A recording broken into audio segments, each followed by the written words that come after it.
Communication Man here. Have a fantastic video for you today. Why should your positive attitude be 10 times more resilient than unpleasant energy? I'm going to answer that question in this video. If you are confident and positive, you will prevent problems, which is super good. That's like the best thing you can do is before there's a problem, just erase it. It's like delete the problem with a button and invite helpful solutions. And I'm going to show you how to do that with people that have low energy, how you can turn that around and fix it. So subscribe. I have a lot of great videos coming in 2020. And if you have any ideas or anything you'd like, comment below and suggestions. Do you always have a good attitude? I don't think anyone does. But if you want to have a good attitude and stay in a good mental state, something important to realize is that every attitude that you face with someone and that you have is a reflection of a mental state. So whatever that person is that you're dealing with, whether your child or anyone, if their attitude's low, there's something that's being reflected through their attitude, through their tone of voice and their body language. So I created this really cool little graph to kind of walk us through how you can elevate, basically turn around the energy. If someone's low, how you can raise it up to high. Now, if you want to raise the energy to a happy, positive one, or at least to a neutral state, all right, you have to maintain a much higher state than the other person until you both connect in some way. So if you can't get someone else to connect with you, at least with your higher state, they will not feel threatened. And this is good because at least you can keep them wherever they are without it getting worse. Because if, say, someone has a negative attitude and they say, you say, good morning, let's say you have a good attitude, and they go, what's good about it?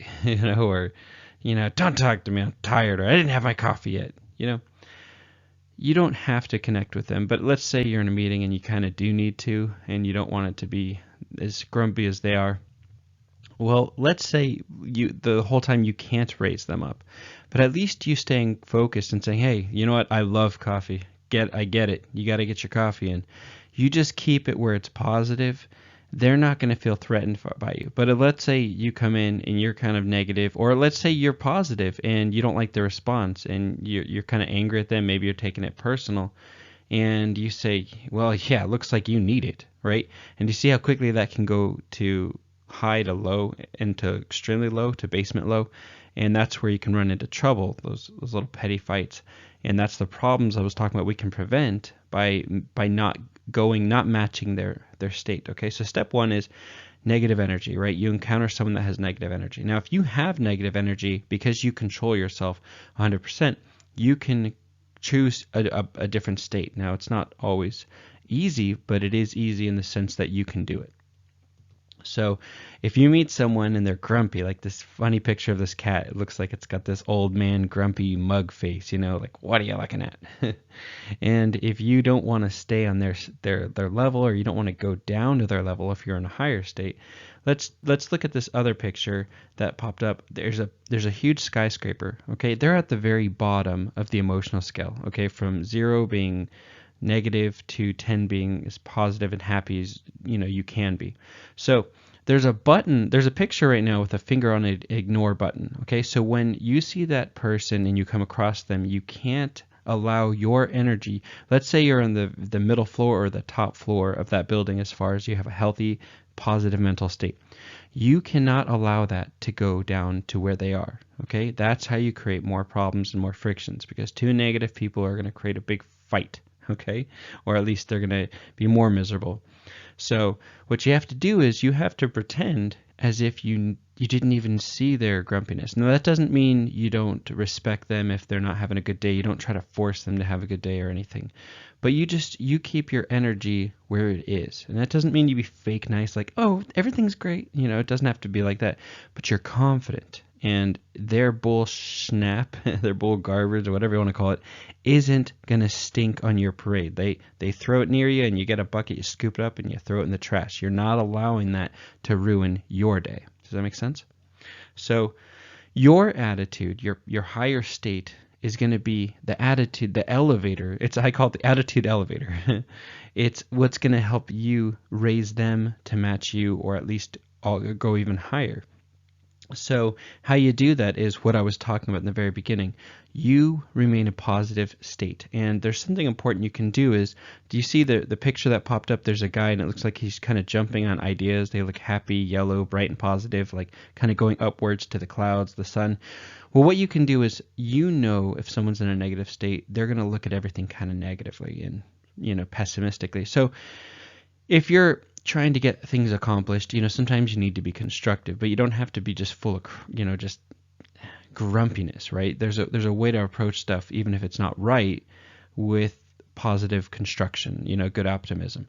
So what you want to do is there's like pictures of little light bulbs that are, if you're listening to this, there's pictures of like little light bulbs that are yellow and they're kind of like floating in the sky.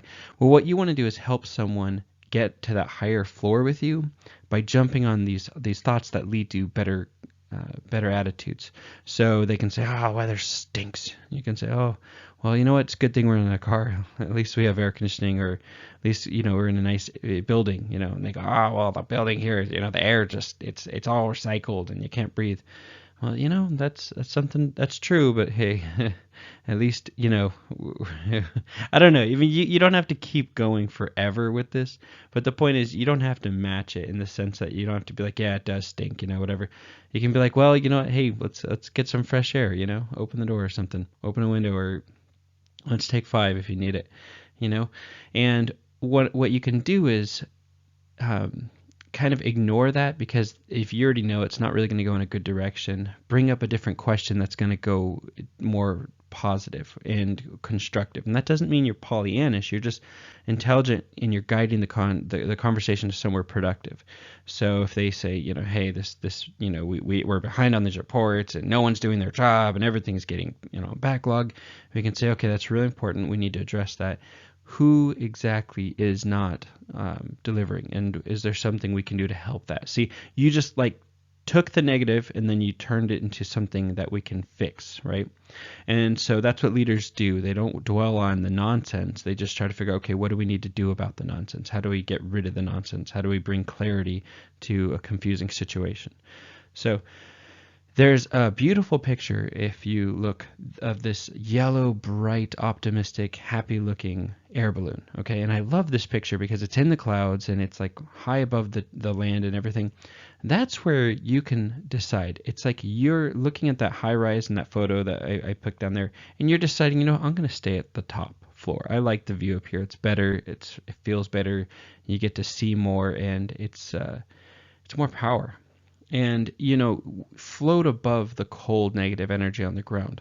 And you want to stay away from that mental state, because negative energies lead to job losses, they lead to people not liking you, they lead to pretty much a miserable life. And people that are in the higher state, what I've noticed is it's one of the coolest thing I've noticed is when I've worked in so many different situations, but I remember when I worked in Nordstrom and I did sales, I literally will not be able to pay my car payment if I can't get that person to connect with me.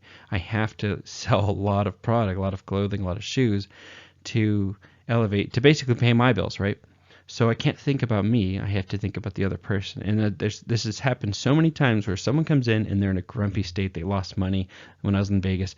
They lost money and, they still need to buy clothes or something, but they're really upset about something.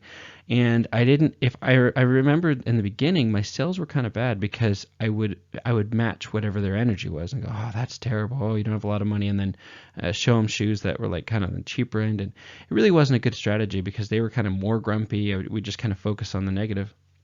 It wasn't until I got older I realized I could elevate that in their energy, and it would work. Now, it wouldn't always work fast, but it could usually work within somewhat fast, maybe 5 to 10 minutes of creating rapport with someone and just being really positive. Like they would throw, like baseballs at you full of poop or something, something gross, right? Like let's say slime on it and it's like snot or something. You don't want this sticking on you.